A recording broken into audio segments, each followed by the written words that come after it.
ಆಹಾರ ವಾಹಿನಿ ಯೂಟ್ಯೂಬ್ ಚಾನಲ್ಗೆ ಸ್ವಾಗತ. ತುಂಬ ಕ್ವಿಕ್ಕಾಗಿ ಈಸಿಯಾಗಿ ಡ್ರಮ್ ಸ್ಟಿಕ್ ಲೀವ್ಸ್ ನುಗ್ಗೆ ಸೊಪ್ಪಿನ rice lunch box recipe series 5. ಇದು ತುಂಬ ಈಸಿ ಫ್ರೆಂಡ್ಸ್. ಈ ರೆಸಿಪಿ ಮಾಡುವುದು ನಿಮಗೆ ವಾರದಲ್ಲಿ 7 ದಿವಸ ಒಂದೊಂದು ಲಂಚ್ ಬಾಕ್ಸಿಗೆ ಏನೇನು ಮಾಡಬೇಕಂತ ತೋರಿಸ್ಕೊಡ್ತಾ ಇದ್ದೀನಿ. ಇದು ನೀವು ಕೂಡ ಟ್ರೈ ಮಾಡಿ. ಹಾಗೆ ಸಬ್ಸ್ಕ್ರೈಬ್ ಆಗದೆ ನೋಡ್ತಿದ್ರೆ ಸಬ್ಸ್ಕ್ರೈಬ್ ಮಾಡ್ಕೊಳ್ಳಿ. ಇದಕ್ಕೆ ಏನು ಬೇಕಂತ ನೋಡೋಣ ಬನ್ನಿ. ಮೊದಲಿಗೆ ಫ್ರೈ ಮಾಡುವುದಕ್ಕೆ 2 ಒಣಮೆಣಸಿನಕಾಯಿ, 1 ಟೇಬಲ್ ಸ್ಪೂನ್ ಧನಿಯಾ, ಕೊರಿಯಾಂಡರ್ ಸೀಡ್ಸ್, 1 ಟೇಬಲ್ ಸ್ಪೂನ್ ಜೀರಿಗೆ ಹಾಗೂ 1 ಟೇಬಲ್ ಸ್ಪೂನ್ ಎಳ್ಳು ಹಾಕಬೇಕು. ನಿಮ್ಮ ಕಡೆ ಬಿಳಿ ಎಳ್ಳಿದ್ರೆ ಅದು ಕೂಡ ಹಾಕ್ಕೊಳ್ಳಿ. ಇದು ಸ್ವಲ್ಪ ಫ್ರೈ ಆಗಬೇಕು, ಫ್ರೈ ಆಗಲು ಬೇಡಿ. ಸಣ್ಣ ಉರಿಯಲ್ಲೇ ಫ್ರೈ ಮಾಡ್ತಾಯಿರಿ ಫ್ರೆಂಡ್ಸ್. ಇದಕ್ಕೆ ಇವಾಗ ಏನು ಹಾಕಬೇಕಂದ್ರೆ ನುಗ್ಗೆ ಸೊಪ್ಪು ಚೆನ್ನಾಗಿ ತೊಳೆದು ಕ್ಲೀನ್ ಮಾಡಿ ನೀರು ಬಸಿದ ಮೇಲೆ ನುಗ್ಗೆ ಸೊಪ್ಪನ್ನು ಹಾಕಿ ಇದು ಸ್ವಲ್ಪ ಡ್ರೈ ಆಗುವವರೆಗೆ ಚೆನ್ನಾಗಿ ಹುರಿತಾ ಇರಬೇಕು, ಫ್ರೈ ಮಾಡ್ತಾ ಇರಬೇಕು. ಹಸಿ ಇರಬಾರ್ದು, ಚೆನ್ನಾಗಿ ಫ್ರೈ ಆಗಲು ಬಿಡಿ. ಹಾಗೆ ಇದಕ್ಕೆ 4 ಬೆಳ್ಳುಳ್ಳಿ ಪೀಸನ್ನು ಹಾಕಿ, ಜಾಸ್ತಿ ಹಾಕೋಬೇಡಿ. 4 ಬೆಳ್ಳುಳ್ಳಿ ಪೀಸನ್ನು ಹಾಕಿ ಇನ್ನೊಂದು ಸಲವೇ ಚೆನ್ನಾಗಿ ಫ್ರೈ ಮಾಡಿ. ನೋಡಿ, ಈ ಥರದಲ್ಲಿ ಸಣ್ಣ ಉರಿಯಲ್ಲೇ ಫ್ರೈ ಮಾಡಿ ಇಟ್ಟುಕೊಂಡು ಆರಲು ಬಿಡಿ. ಮಸಾಲ ಆರಬೇಕು.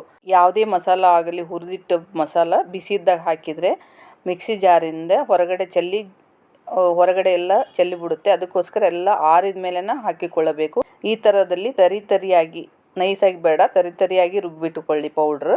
ಹೀಗೆ ಒಂದು ಕಡಾಯಿಯನ್ನು ಗ್ಯಾಸ್ ಮೇಲೆ ಇಡಿ. 4 ಟೇಬಲ್ ಸ್ಪೂನ್ ಎಣ್ಣೆಯನ್ನು ಹಾಕಿ 1/4 ಟೇಬಲ್ ಸ್ಪೂನಿನಷ್ಟು ಸಾಸಿವೆಯನ್ನು ಕೂಡ ಹಾಕಿ. ಸಾಸಿವೆ ಚಟ್ಪಟ ಅಂದ ಮೇಲೆ 2 ಒಣ ಮೆಣಸಿಕಾಯನ್ನು ಕೂಡ ಹಾಕಿ 1 ಟೇಬಲ್ ಸ್ಪೂನು ಉದ್ದಿನ ಬೇಳೆಯನ್ನು ಹಾಕಬೇಕು. 1 ಟೇಬಲ್ ಸ್ಪೂನ್ ಕಡಲೆಬೇಳೆ ಹಾಕಿ, ನಿಮಗೆ ಎಷ್ಟು ಬೇಕೋ ಅಷ್ಟು ಬಾದಾಮಿ ಹಾಕ್ಕೊಳ್ಳಿ, ಅಥವಾ ನಿಮ್ಗೆ ಬೇಕಂದರೆ ಗೋಡಂಬಿ ಹಾಕ್ಕೊಳ್ಳಿ. ಸ್ಕಿಪ್ ಮಾಡಿ ಗೋಡಂಬಿ ಕೂಡ ಹಾಕ್ಕೋಬೋದು, ಶೇಂಗಾ ಬೀಜನೂ ಹಾಕ್ಕೋಬೋದು, ನಿಮ್ಮದು ಇಷ್ಟ. ಇದಕ್ಕೆ ಕಟ್ ಮಾಡಿ ಇಟ್ಟುಕೊಂಡ ಬೆಳ್ಳುಳ್ಳಿ ಪೀಸನ್ನು ಕೂಡ ಹಾಕಿ 1 5-6. ಆಮೇಲೆ ಕರಿಬೇವಿನ ಸೊಪ್ಪನ್ನು ಹಾಕಿ ಇದು ಸ್ವಲ್ಪ ಗೋಲ್ಡನ್ ಬ್ರೌನ್ ಬರುವ ತನಕ ಹಾಗೆ ಫ್ರೈ ಮಾಡ್ತಾಯಿರಿ ಫ್ರೆಂಡ್ಸ್.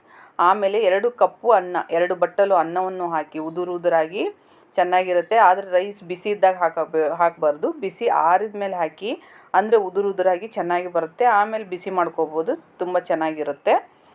ಹುರಿದು ಪುಡಿ ಮಾಡಿಟ್ಟ ಈ ಪೌಡ್ರನ್ನು, ನುಗ್ಗೆ ಸೊಪ್ಪಿನ ಪೌಡ್ರನ್ನು ಇದಕ್ಕೆ ರೈಸ್ಗೆ ಹಾಕಿ, ಹಾಗೆ ರುಚಿಗೆ ತಕ್ಕಷ್ಟು ಉಪ್ಪನ್ನು ಹಾಕಿ, ಅಥವಾ ಅರ್ಧ ಟೇಬಲ್ ಸ್ಪೂನ್, 2 ಕಪ್ ಮೇಲೆ ರೈಸ್ ಇದ್ದರೆ ಅರ್ಧ ಟೇಬಲ್ ಸ್ಪೂನ್ ಕರೆಕ್ಟ್ ಆಗುತ್ತೆ.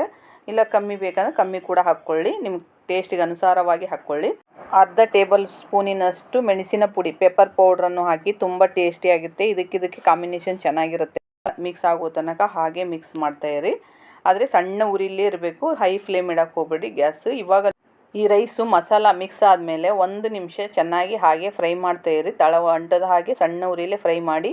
ತುಂಬ ಕ್ವಿಕ್ಕಾಗಿ ಈಸಿಯಾಗಿ ಲಂಚ್ ಬಾಕ್ಸ್ ರೆಸಿಪಿ ಸೀರೀಸ್ 5ಅಲ್ಲಿ ತುಂಬ ಟೇಸ್ಟಿಯಾದ ಹಾಗೂ ಹೆಲ್ತಿಕರವಾದ ರೆಸಿಪಿ. ನೀವು ಕೂಡ ಟ್ರೈ ಮಾಡಿ ಫ್ರೆಂಡ್ಸ್.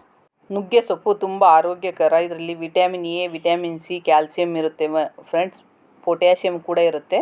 ತೂಕ ಇಳಿಕೆಗೂ ತುಂಬಾ ಒಳ್ಳೆಯದು ಈ ಸೊಪ್ಪು.